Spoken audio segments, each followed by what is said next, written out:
બોલો સ્વામિનારાયણ ભગવાનની, શ્રી હરિકૃષ્ણ મહારાજની, શ્રી રાધા કૃષ્ણ દેવની, શ્રી નરનારાયણ દેવની, શ્રી લક્ષ્મીનારાયણ દેવની.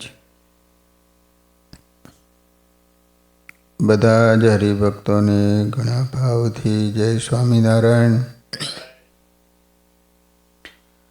વાલા ભક્તજનો, આપણે સદગુરુવર્ય આનંદાનંદ સ્વામીનું જીવન ચરિત્ર શ્રવણ કરી રહ્યા છીએ.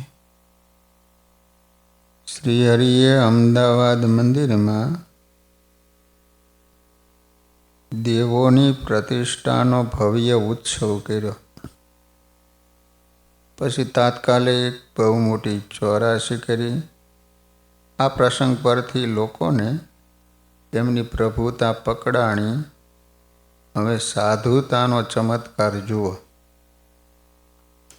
લોકો જેમાંથી લાખો કરોડો રૂપિયા ભેગા કરે એવા મહામહોત્સવના બેલેન્સને ઝીરો કરી સ્વામિનારાયણ ભગવાન અમદાવાદથી નીકળી ગયા. પછી કાલુપુર મંદિરમાં આનંદાનંદ સ્વામી વગેરે સંતો મંદિરનું અધૂરું કામ અને સત્સંગ સેવાનું કામ સંભાળી રહ્યા હતા. તે સમયે મંદિરમાં આર્થિક ખેંચ બહુ જ હતી. સૌ ભગવાનના બળે સેવા સત્સંગ કરતા હતા. એક દિવસ આનંદાનંદ સ્વામીના વચને સંતો ભિક્ષા માગવા માટે ગામમાં ગયા. ભિક્ષા માગવી સંતનો ધર્મ છે. ભિક્ષા માટે સંતો રતનપોળમાં જઈ નારાયણ હરે સચ્ચિદાનંદ પ્રભો એમ કહીને ઊભા રહ્યા. રતનપોળ છે. એ સમયે અમદાવાદના નગર શેઠ હિમાભાઈ વણિક હતા. વાણિયા હિમાભાઈ નામ. એમની માતાએ નોકર પાસે સંતોને કહેવરાયું, હવે તમે બીજે ક્યાંય જોડી માગવા ન જશો. તમારે જેટલું સીધું જોઈએ એ બધું થોડી વારમાં મંદિરે મોકલાવીશ. સંતોને થયું કે જરૂર પૂરતું આવી ગયું, એટલે હવે ઝાઝાની જરૂર નથી. સંતોષ છે ને એ મોટી સંપત્તિ છે. સંતોષ જ આનંદનું મૂળ છે. આવો પ્રગટ પ્રભુમાં શ્રદ્ધા અને ભક્તિ દ્વારા પ્રાપ્ત થાય સંતોષ. જેના જીવનમાં સંતોષ રૂપી ધન પ્રાપ્ત થાય એને અન્ય ધન ધૂળ સમાન લાગે. ગુરુમાં સંતોષ રૂપી ગુણ હોય તો શિષ્યમાં આવે. સહજાનંદ સ્વામીના પ્રતાપે આનંદાનંદ સ્વામી વગેરે સંતો સંતોષ રૂપી અખૂટ ધન પ્રાયમાં હતા. થોડી વારમાં હિમાભાઈ શેઠની માતાએ પોતાના ઘરેથી ઘણું બધું સીધું મંદિર પહોંચાડ્યું. એ સમયે શેઠને ત્યાં એક શ્રાવક ભાઈ મહેમાન બનીને આવ્યા હતા. એમણે માજીને ધીરે રહીને કહ્યું, આપણે જૈન હોવા છતાં તમે સ્વામિનારાયણને સાધુને આટલું બધું સીધું કેમ આપ્યું? ત્યારે હિમાભાઈની મા કહે, આ સાધુના ગુરુ સ્વામિનારાયણ તો સાક્ષાત ભગવાન છે. વગર સાધને એક જ દિવસમાં આખા શહેરની ચોરાશી કરી. તે સૌ જાણે છે. એમના સંતો નિયમ ધર્મયુક્ત સોના જેવા સાધુ છે. આ વાત સાંભળી તે વણિકને પણ અતિશય ગુણ આવ્યો. જેના વાણી વર્તન શુદ્ધ હોય, જે નિર્માની હોય, સારા કાર્યો કરતા હોય, બધાયનું ખમતા હોય અને સૌને નમતા હોય, એવા સંતને જોઈને અનેકને આપોઆપ સત્સંગ થાય છે. શ્રી હરિએ મંદિરમાં સીધાની તાણ પડાવી અને સંતોને હિમા શેઠને ઘરે ભિક્ષા માગવા મોકલી એ વણિકનો ઉદ્ધાર કર્યો. લો, ભગવાનના એક કાર્યમાં અનેક સારા હેતુ હમાયેલા હોય છે. રૂપિયા ઝાઝા હોય તો જ સત્સંગ થાય એવું નથી. આપણા વર્તન સારા હોય, જીવન શુદ્ધ હોય તો આપોઆપ અનેક લોકોને સત્સંગ થાય. શું આપણા વાણી, વર્તન અને વ્યવહારથી બીજાને ગુણ આવે છે? બીજાને સત્સંગ થાય છે? આપણા જીવનથી બીજાને ઈષ્ટદેવ સ્વામિનારાયણ ભગવાનનો નિશ્ચય થાય કે ગુણ આવે તો આપણે સત્સંગની સેવા કરી ગણાય. આપણા અયોગ્ય વર્તનથી બીજાનો સત્સંગ ટળી જાય કે સંપ્રદાયનો અભાવ આવે તો મોટી કુસેવા કરી ગણાય. હાલ આપણે નંદ સંતો જેવો ભીડો કે મુશ્કેલી તો નથી, પણ હવે આપણા કારણે બીજાને સ્વામિનારાયણ ભગવાનનો ગુણ આવે એવું જીવન જીવીએ ને તો મહારાજ રાજી થાય. અમદાવાદ મંદિરની પ્રતિષ્ઠા પછી એકાદ વર્ષ આનંદાનંદ સ્વામી ત્યાં જ સેવામાં રોકાયા. તે દરમિયાન એને ગઢપુર સદગુરુઓને 1-2 કાગળ લખેલા, પણ એનો ઉત્તર ન આવ્યો. ત્રીજો પત્ર લખીને 2 સંતોને રૂબરૂ શ્રીજી મહારાજ પાસે ગઢપુર મોકલ્યા. તે સંતોએ મહારાજને સ્વામીનો કાગળ આપ્યો અને કહ્યું, પ્રથમ 2 પત્ર લખ્યા પરંતુ એનો કોઈ સમાચાર ન આવ્યા, એથી આનંદાનંદ સ્વામી અમને મોકલ્યા છે. આ સાંભળી પ્રભુને આશ્ચર્ય થયું. સદગુરુ સંતોને એનું કારણ પૂછ્યું ત્યારે સદગુરુ સંતો કહે, જન્માષ્ટમી ઉપર આનંદાનંદ સ્વામીના મંડળને તેડાવશું. હજુ તો જન્માષ્ટમીને ઘણી વાર છે. એવું માનીને અમે તમને સમાચાર નહોતા આપ્યા. મહારાજને આ ખુલાસો બિલકુલ ગમ્યો નહીં. પત્ર આવે જો કોઈનો, મોટાને દેવો તરત, આજ રૂડો વિવેક છે રાખવી એની સુરત.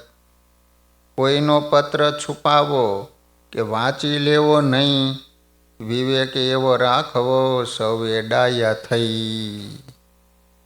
કોઈનો પત્ર આવે ને તો જેનો હોય એને તરત પહોંચતો કરો, એ સારો વિવેક છે. બીજાનું કબર આપણે તોડાય નહીં, ખાનગીમાં વંચાય નહીં. જેને આવો વિવેક ન હોય ને એને મૂર્ખ કહેવાય. હવે શ્રીહરિ સંતોના અંતરની વાત જાહેર કરતા બોલ્યા, અમે એક મંદિર બાંધ્યું, ભુજ મંદિર કરવાનો આદર કર્યો અને વડતાલના મંદિરની વાત ચાલુ થઈ ત્યાં તો તમે સર્વે મૂંઝાઈ ગયા. તમારા મનમાં એમ હશે કે અમારે કોઈકને એની જગ્યાએ અમદાવાદ જવું પડશે એટલે અમને ત્યાંનો પત્ર કે એનો સંદેશો સંભળાવતા નથી.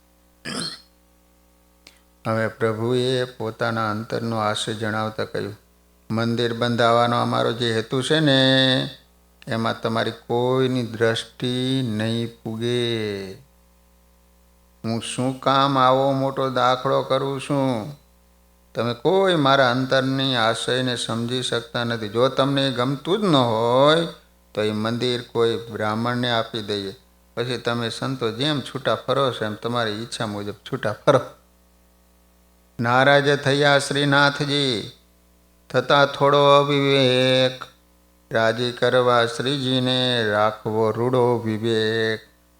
વિવેકહીન પર કોઈનો રાજીપો ન જ થાય, રાજી પાવીને સત્સંગમાં સુખી ક્યાંથી થવાય. વિવેક છે ને 10મો નિધિ છે.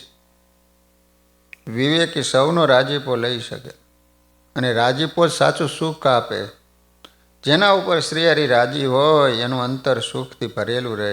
જો આપણે સુખ જોઈતું હોય ને તો સૌને રાજી કરવા, કોઈ નારાજ થાય ને એવું કાંઈ ન કરવું.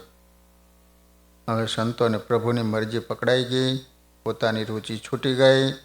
પછી મહારાજને રાજી કરવા સૌ પ્રથમ મુક્તાનંદ સ્વામી હાથ જોડીને બોલ્યા, મહારાજ હવેથી અમદાવાદના મંદિરની ખબર મારે રાખવી. પછી નિત્યાનંદ સ્વામી બોલ્યા, ભુજ મંદિરના ભુજ મંદિરની ખબર મારે રાખવી. ત્યારે બ્રહ્માનંદ સ્વામી બોલ્યા, તમે વડતાલ મંદિર કરવાની વાત કરો, માટે એની ખબર મારે રાખવી. આમ મોટા મોટા સંતોની આ તૈયારી જોઈને મહારાજ રાજી થયા ને પછી કહે, એમ જો ખબર રાખો તો મંદિર રાખીએ. પછી મહારાજ મુક્તાનંદ સ્વામીને કીધું કે ભુજમાં નાના આનંદાનંદ સ્વામીના મંડળ ઉપર એક કાગળ લખો, તે અમદાવાદ નરનારાયણના મંદિરમાં જઈને સેવામાં રહે, ત્યાંથી મોટા આનંદાનંદ સ્વામીને મંડળે સહિત અમારી પાસે મોકલે. 2 આનંદાનંદ તો અમદાવાદ જ હતા. એક આનંદાનંદ બ્રહ્મચારી અને એક મંદિર કર્યું આનંદાનંદ છે. અને આ ત્રીજા આનંદાનંદને મોકલવાના છે એ કોણ છે? શ્રી હરિના સમયમાં 3 આનંદાનંદ સ્વામી હતા. આપણે જેનું ચરિત્ર વાંચી રહ્યા છે એ મોટા આનંદાનંદ સ્વામી, જે રામગલોલા હતા. બીજા આનંદાનંદ બ્રહ્મચારી, જે વિશેષ ગઢડામાં રહેતા, જે અક્ષરાનંદ સ્વામીની વાતો સત્સંગમાં પ્રસિદ્ધ છે, એમના એક ગુરુ હતા. આ આનંદાનંદ બ્રહ્મચારીને શ્રી હરિએ લોહિયામાં સનકાદિક સમાન કહી અને એમની પૂજા કરી હતી. તેમને અમદાવાદ રહેલ મોટા આનંદાનંદ સ્વામી પાસે અન્નકોટની સેવામાં મોકલ્યા હતા. ત્રીજા બ્રહ્માનંદ સ્વામીના શિષ્ય નાના આનંદાનંદ સ્વામી હતા. બ્રહ્માનંદ સ્વામી અને ભુજ મંદિરની સેવામાં મોકલેલા. પછીથી તે કાયમ ત્યાં જ રહ્યા હતા. હાલ ભુજના જેટલા સંતો છે ને એ આ નાના આનંદાનંદ સ્વામીની પરંપરાના છે. ભુજના મહંત અચ્યુતદાસજી સ્વામીને પણ આ નાના આનંદાનંદ સ્વામીએ દીક્ષા અપાવી હતી. એમની એવી દિવ્ય સ્થિતિ હતી કે ભુજમાં કોઈ ભક્તોને શ્રીહરિ તેડવા આવે ને તો આ નાના આનંદાનંદ સ્વામીને દર્શન આપતા ભગવાન. શ્રીહરિ ગંગારામ મલ તથા હરજીવન મહેતાને તેડવા આવ્યા ત્યારે આનંદાનંદ સ્વામીને દર્શન આપીને કહ્યું હતું, અમે એને તેડવા જઈએ છીએ. તો શ્રીજી મહારાજની આજ્ઞા મુજબ ભુજથી સંતો અમદાવાદ ગયા. એટલે અમદાવાદથી આનંદાનંદ સ્વામી પોતાના મંડળ સાથે ગઢપુર આવ્યા. શ્રીજી મહારાજ ખૂબ રાજી થયા, ભાવથી ભેટ્યા. પાસે બેસાડીને સ્વામી તથા મંડળના સંતોને પોતાના થાળની પ્રસાદી જમાડી. પછી આનંદાનંદ સ્વામી મહારાજને પવિત્રા અને રાખડીઓ પહેરાવી. જન્માષ્ટમી આવે, અમે એમને થોડા દિવસ સાથે રાખી ખૂબ સુખ આપ્યું. એમને અમદાવાદના વહીવટની ઉપાધિથી મુક્ત કર્યા. સ્વામી નિર્બંધ હતા. એમને મંદિર નહીં પરંતુ મહારાજની મૂર્તિ જીવન હતું. પછી વડતાલ જતા શ્રીહરિએ સ્વામીને સાથે લીધા. બોટાદના રસ્તે જોટિંગડા ગામના પાદર પહોંચ્યા ત્યારે આનંદાનંદ સ્વામીએ 8 વળી ધાબરી પાથરી એ ઉપર મહારાજને બેસાડ્યા. પછી મહારાજ માટે લોટામાં ઠંડુ પાણી અને અબખોરો લાવ્યા. અબખોરો એમાંથી જળપાન કરાયું. એમનો સેવાભાવ જોઈ મહારાજ રાજી થયા અને માથે હાથ મૂકીને અતિ હેત જણાયું. પછી શ્રીહરિ ફરતા ફરતા વસો ગામ આવ્યા. વસોમાં શ્રીહરિ જમી સંતોને પીરસવા આવ્યા. સંતોને શ્રીહરિએ લાડુ પીરસ્યા અને સંતો જમવા લાગ્યા. પછી શ્રીહરિએ કહ્યું કે અમદાવાદમાં નરનારાયણ દેવનું શિખરબંધ મંદિર કર્યું છે, એના મુખ્ય અધિકારી મહંત તરીકે અમે આનંદાનંદ સ્વામીને રાખ્યા હતા. તેને અમે જ્યાં સુધી મહંત રાખ્યા ત્યાં સુધી રહ્યા. જ્યારે અમે બદલી કરી તો તરત સ્થાન છોડી દીધું.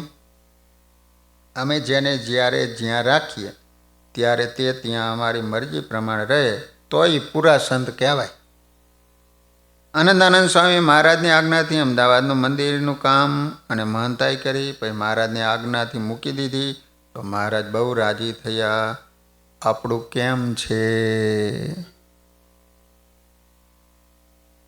એકવાર કોઈ સ્થાન, માન, પદ પ્રતિષ્ઠા, લીડરશીપ કે મોબાઈલ જેવી મન ભાવન માયા મળે પછી જીવ એમાં બંધાઈ જાય. પછી તો પ્રભુ કે પોતાના ગુરુ છોડાવવા ચાહે ને તો એ બંધાયેલો જીવ ગુરુ મંડળ કે સત્સંગ છોડે પણ મળેલી માયા મૂકી શકતો નથી. કદાચ દેહ કરીને સત્સંગ ન છોડે પણ મનથી તો પાછો પડી જ જાય. પછી એને પહેલાં જેવો સત્સંગમાં રસ ઉમંગ કે શ્રદ્ધા રહેતી નથી. કારણ કે આ અજ્ઞાની જીવને ભગવાન અને સદગુરુના રાજીપા કરતાં બીજામાં વધુ રસ છે. એટલે ગામ વસોમાં પ્રભુએ પીરસતા પીરસતા કહ્યું હતું કે હે સંતો, તમામ રસ તમે અમારી આજ્ઞામાં જ જાણજો. જે સંતો જેટલા જ્યાં બંધાઈ જાય એટલું એને અવશ્ય દુઃખ થાય છે. જે અમારા વચનમાં બંધાય છે એ ક્યારેય વિમુખ થતા નથી. જ્યાં સુધી જીવ વચનમાં વર્તતો હોય છે ત્યાં સુધી એને કોઈ દુઃખ આવતું નથી. મોટાના વચન પાડવામાં જેટલી યુક્તિ કરે છે ને એને અંતર્યામી પ્રભુ જરૂર જાણે છે. જે જેટલી યુક્તિ કરે એને એટલું દુઃખ અવશ્ય આવ્યા વિના રહે જ નહીં. જે સંત હરિભગત પોતાના રાગ કે સ્વાર્થ વિના શુદ્ધ ભાવે સત્સંગના વિકાસને દિલથી ઈચ્છે તે સર્વે આ સત્સંગના મજબૂત થાંભલા. તમે જેટલા વચનમાં રહેશો એટલું તમને સુખ થશે. આ અમારી વાત તમારે સૌએ જાણી રાખવી. જે સંતોનો અમારા વચનમાં વાસ છે તે સંત અમારી મૂર્તિ છે. એવા સંતના દર્શનથી અનેક લોકોના પાપ બળે છે. આ વાત આપણા ઈષ્ટદેવ પ્રભુ પોતે કહી ગયા છે. જો આપણે આ વાત મુજબ સત્સંગમાં રહીશું તો બંધન નહીં થાય અને અઢળક રાજીપો મળશે. જો મહારાજ કે મોટાનું વચન લોપીને મન ધાર્યું કરીશું તો એ જગતમાં અતિ સારું ગણાતું હોય તો પણ મોક્ષમાં જરૂર વાંધો આવશે. એકવાર ભુજના ભક્તોએ ભુજમાં મંદિર કરવા બાબતે શ્રીહરિને ગઢપુરમાં પ્રાર્થના કરી. પછી શ્રીહરિની આજ્ઞાથી ગોપાળાનંદ સ્વામી, આનંદાનંદ સ્વામી અને વૈષ્ણવાનંદ સ્વામી આદિ સંતો ભુજ જવા નીકળ્યા. રસ્તામાં તેઓ મૂડી આવ્યા. ત્યાંના દરબાર રામાભાઈ, રઘાભાઈ આ સંતોને બગીચાના બંગલામાં ઉતારો કરાયો. પછી ત્યાં રસોઈ કરાવી. સૌ સંતોને સ્નેહથી જમાડ્યા. મૂડીના રાજા રામાભાઈ દરબાર હતા. પછી સાયંકાળે દરબારો ગોપાળાનંદ સ્વામી વગેરે સંતોના દર્શન કરવા આવ્યા ને ત્યારે દરબાર રામાભાઈ કે હે સ્વામી, અહીં મૂડીમાં પણ મંદિર બનાવો તો સારું. સ્વામી કે દરબાર તમે મહારાજ પાસે જજો, પ્રાર્થના કરજો, મહારાજ આજ્ઞા આપશે તો અહીં પણ મંદિર થાય છે. ભાઈ મૂડીના રાજા રામાભાઈને આટલો બધો ભાવ થયો એનું કારણ એ હતું કે પાડેરના સત્સંગી પ્રતાપસિંહના કુંવરી રાજુબાના લગ્ન એની સાથે થયા હતા. પાડેરના રાજા પ્રતાપસિંહ સત્સંગી જીવનમાં સંવાદ આવે છે ને, સુરત મુનિ પ્રતાપસિંહ રાજા, તો એમની દીકરી રાજુબાના લગ્ન આમની સાથે થયા હતા. રાજુબા મહાન ભગત હતા. એમના પ્રેમને જોઈને શ્રીહરિ ઘણીવાર મૂડી આવતા. સંતોને પણ ત્યાં રોકાવાનું કહેતા. જ્યાં સ્નેહ હોય ત્યાં શ્રીહરિ અને સંતો આવે આવે. પછી સંતો મૂડીથી ભુજ ગયા. ભુજના મંદિરના કામમાં પણ આનંદાનંદ સ્વામી ખૂબ સેવા કરી છે. પછી પ્રભુજીએ જ્યારે વડતાલમાં મંદિરનો પ્રારંભ કર્યો ત્યારે બ્રહ્માનંદ સ્વામીની સાથે રહી આનંદાનંદ સ્વામીએ વડતાલના મંદિરની પણ ખૂબ સેવા કરી. વડતાલમાં સેવા યજ્ઞ ચાલતો ત્યારે આનંદાનંદ સ્વામી અમદાવાદ મંદિરના કામ માટે થોડા દિવસ ત્યાં ગયા હતા. પછી શ્રીહરિએ એમને વડતાલ પાછા બોલાવ્યા. ત્યારબાદ એમને કહ્યું, આનંદાનંદ સ્વામી, હવે તમે આ મંદિરની સેવા કરવા માટે વડતાલમાં જ રહો. કાંઈક આવશ્યક કામ હોય તો અમને પૂછી અમારી રજા લઈને જ કરું. પછી શ્રીહરિની આજ્ઞા મુજબ આનંદાનંદ સ્વામીએ વડતાલના મંદિરમાં ખૂબ સેવા કરી છે. જ્યારે વડતાલમાં આનંદાનંદ સ્વામીની જરૂર ન રહી ત્યારે મહારાજે એમને ગઢપુર બોલાવ્યા. એકવાર તો શ્રીજી મહારાજ દાદાના દરબારમાં નાગમાલાવાળા ઓરડાની વસરીએ ઢોલિયા ઉપર બિરાજમાન હતા. પછી આનંદાનંદ સ્વામીને બોલાવીને કહ્યું, તમારે જુનાગઢ મંદિરની સેવા કરવા જવાનો વારો છે, માટે મહાનુભાવાનંદ સ્વામી વગેરે સંતોને લઈને તમે જુનાગઢ સેવા કરવા માટે જાઓ. ત્યાં તમે મંદિરની કોળી તૈયાર કરાવજો અને બ્રહ્માનંદ સ્વામીને અહીં મોકલજો. જુનાગઢ મંદિરમાં કોળી કરવાની આજ્ઞા કરીને પછી મહારાજ કે અમારે મંદિર કરાવવા તે થકી ભણાવવું એ 10 ગણું અધિક છે. માટે સંત પુસ્તક ભેળા લઈ જજો, પણ કોઈ ભૂલશો નહીં અને ખૂબ ઉત્સાહથી અભ્યાસ કરજો. આમ ભલામણ કરી પ્રભુએ સંતોને જુનાગઢ જવાની અને ખાસ ભણવાની આજ્ઞા કરી.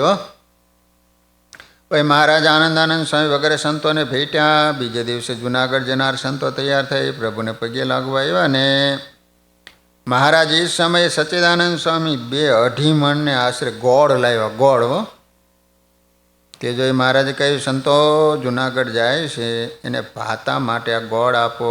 તે સંતો સાથવા સાથે ગોળ ખાય છે. ગોળ સાથે લઈ આનંદાનંદ સ્વામી વગેરે સંતો જુનાગઢ ગયા. બ્રહ્માનંદ સ્વામી ગઢપુર આવ્યા. આનંદાનંદ સ્વામી જુનાગઢમાં 1 મહિનો ને 4 દિવસ રોકાયા. 34 દિવસમાં જુનાગઢ મંદિરનું ઘણું બધું કામ કરાયું. પછી હુતાશનીનો ઉત્સવ નજીક આવ્યો ત્યારે આનંદાનંદ સ્વામી સંત મંડળ સાથે ગરડા આવ્યા. ત્યારે મહારાજે એ સંતોને ઘણો રાજીપો આપ્યો. પણ પછી મહારાજે કહ્યું, જુનાગઢથી જેટલા સાધુ આવ્યા તે સવારે પાણા કાઢવા માટે ખાણે જઈજો. જુનાગઢથી આવ્યા તો બીજા દિવસે ખાણે પાણા લેવા માટે મોકલ્યા, કાઢવા માટે. આનંદાનંદ સ્વામી કે મહારાજ કાલે સવારે તો એકાદશી છે. ત્યારે મહારાજે કહ્યું, બાજરીયું ફરાળ કરીને પાણા કાઢવા જઈજો. બાજરીયું મહારાજના વચને આનંદાનંદ સ્વામી વગેરે સંતોએ બાજરીયું ફરાળ કરીને પાણા કાઢવા જેવી કઠણ સેવા કરી. જુનાગઢથી ચાલીને આવ્યા. બીજે દિવસે શ્રીહરિએ પાણા કાઢવા માટે મોકલ્યા. તો પણ સંતો અતિ રાજી થઈને ગયા. જેમાં સાચી પ્રીતિ અને અડગ વિશ્વાસ હોય એના વચને ગમે એટલી અઘરી કે કઠણ સેવા કરવાની થાય તો થાક ન લાગે. સંતો 1 દિવસમાં 1 મહિનાનું કામ પૂરું કરીને પછી સાંજે નારાયણ ધરે પ્રગટ પ્રભુ પાસે આવ્યા ને મહારાજ કે આવો તમારી સેવાનું ફળ ચૂકવી દઈએ. મહારાજે ઉતરાદો મુખ રાખી તકીઓ ઠીગણ દઈ ચરણારવિંદ લાંબા કર્યા. આનંદાનંદ સ્વામી શ્રીહરિના ચરણ ઝાલી રાખ્યા. પછી સર્વે સંતોએ ક્રમથી શ્રીહરિના ચરણારવિંદ છાતીમાં લીધા, મસ્તકે અને આંખે અડાડ્યા. છેલ્લે આનંદાનંદ સ્વામીએ પણ એ લાભ લીધો. આમ સ્વામીએ ઘણીવાર મહારાજની મરજી મુજબ સેવાઓ કરી મહારાજને ખૂબ રાજી કર્યા છે. જે ભગવાનની મરજી મુજબ સેવા કરતા હોય ને એને આવો લાભ વારે વારે મળે છે. કે મોટાની મરજીમાં રહી શકે એ જ મૂર્તિમાં મહાસુખ લઈ શકે છે. આપણે પણ ભગવાનની મરજીના મરજીમાં બનવું જોઈએ. મહારાજની આજ્ઞાથી બ્રહ્માનંદ સ્વામી વડતાલનું મંદિર બાંધતા હતા. ત્યારે મહારાજે એમની સાથે આનંદાનંદ સ્વામીને સેવા મૂક્યા હતા. એકવાર આનંદાનંદ સ્વામી વડતાલથી ગઢપુર આવ્યા ત્યારે એમણે મહારાજને વિનંતી કરી કે ગાડું બળદ ચલાવી શકે એવો એક ખેડૂ પાર્ષદ અમને આપો તો સારું. સંતોએ કહ્યું, મહારાજ એવો તો એક સચ્ચિદાનંદ સ્વામી પાસે સંઘા ભગત નામનો પાડો છે. આ સંઘા ભગત સમી મુંજપરા ગામના મહાપ્રેમી ભગત હતા. ત્યાગી થઈને સચ્ચિદાનંદ સ્વામીના શિષ્ય તરીકે રહેતા હતા. મહારાજે એમને આજ્ઞા કરી કે તમે આનંદાનંદ સ્વામી ભેળા વડતાલ જાઓ. સફેદ કપડામાં હતા, પાડો. ત્યારે એમણે એમના ગુરુ સચ્ચિદાનંદ સ્વામીને કહ્યું, સ્વામી મને વહેલો વડતાલથી પાછો તેડાવી લઈ ગયો. કારણ કે શંકા ભગતને શ્રી હરિ સિવાય રહેવાય નહીં એવો પ્રગટ પ્રભુમાં પ્રેમ હતો.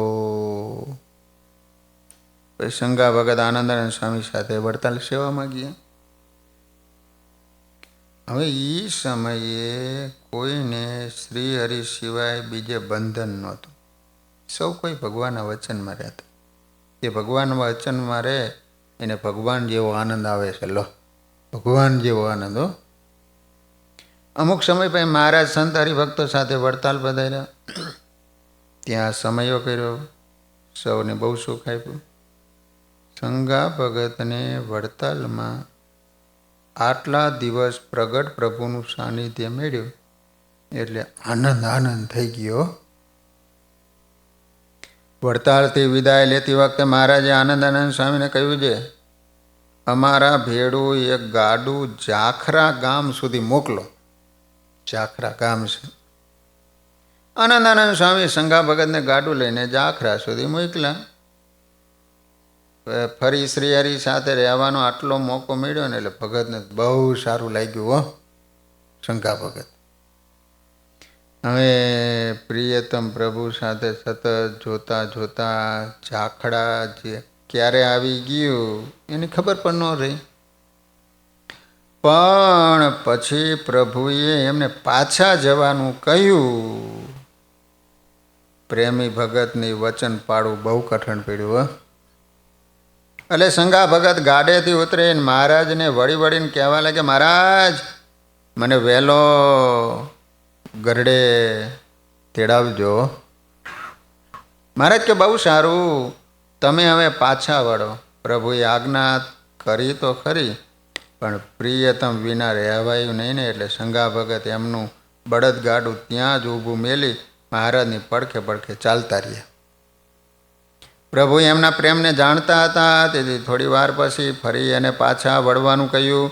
તેમ છતાં ભગતને પ્રગાઢ પ્રેમને કારણે પાછા વળી શકાયું નહીં. છેવટે મહારાજ સાથે 2.5 ગાઉ એટલે 7-8 કિલોમીટર ચાલતા જ રહ્યા.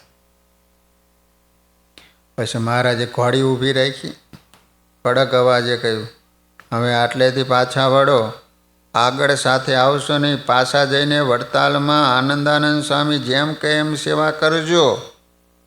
સંગા ભગત પાછા વડતાલ ગયા. એવા એ પ્રેમી હતા. પછી ગરડામાં રામ પ્રતાપભાઈને માટે ગાડી હાકે એવા એક ખેડૂ ભગતની જરૂર પડી. ત્યારે સચ્ચિદાનંદ સ્વામી મહારાજની યાદી આપી કે વડતાલે આનંદાનંદ સ્વામી ભેડો તમે જે ખેડૂ મોકલ્યો છે ને એ રામ પ્રતાપભાઈની ગાડી હાકે એવો છે સંઘો. મહારાજ કે લ્યો એને તેડાવીએ. ભાઈ કાગળ લખી સંગા ભગતને ગરડે તેડાવ્યા. આનંદાનંદ સ્વામી પણ જાણતા હતા કે સંગા ભગત મહાપ્રેમી છે. હવે પ્રભુ પાસે જવાનું થયું છે એટલે ભગતને દેહનું ભાન રહેવાનું નથી. તેથી સ્વામીએ સંગા ભગતની ખબર રાખે એવા વ્યક્તિને સાથે મોકલ્યા. પછી તો સંગા ભગત દોડવા લઈ ગયા. તે ગઢપુર ક્યારે આવી ગયું એની ખબર ન રહી. રસ્તામાં એને દેહના સુખ દુઃખ થાક સામે જોયું જ નહીં. મહારાજે એમને ઘી ગોળ જમાડ થાક ઉતાર્યો. પછી થોડા દિવસ બાદ મહારાજે એને સંત દીક્ષા આપી અને સિદ્ધાનંદ સ્વામી નામ રાખ્યું. સચ્ચિદાનંદ સ્વામીના શિષ્ય સિદ્ધાનંદ સ્વામી શમી મુંજપર ગામના હતા. ઘરે હતા ત્યારે એનું નામ સંઘા ભગત હતું. આવો પ્રભુમાં પ્રેમ હતો. લો, આપણે પણ આવો પ્રેમ પ્રભુમાં પ્રગટાવીએ અને જીવનભર જાળવીએ ને તો વાલમજી વશ થઈ જાય. એ માટે દેહ અને દેહ સંબંધી વ્યક્તિ અને વસ્તુમાંથી અહમ મમત્વ કાઢી મહારાજ તથા એમના વાલા સંતો ભક્તોમાં કન્વર્ટ કરવું જરૂરી છે. માયિક અહમ મમત્વ જાય અને શ્રી હરિ અને સંતો ભક્તોમાં હેત અને મમત્વ બંધાઈ જાય તો માં સુખ થાય. જે બીજે બંધાય એ ગંધાય અને જે નિર્બંધ રહે એ સદા સુખી રહે. સહજાન સ્વામી મહારાજની જય.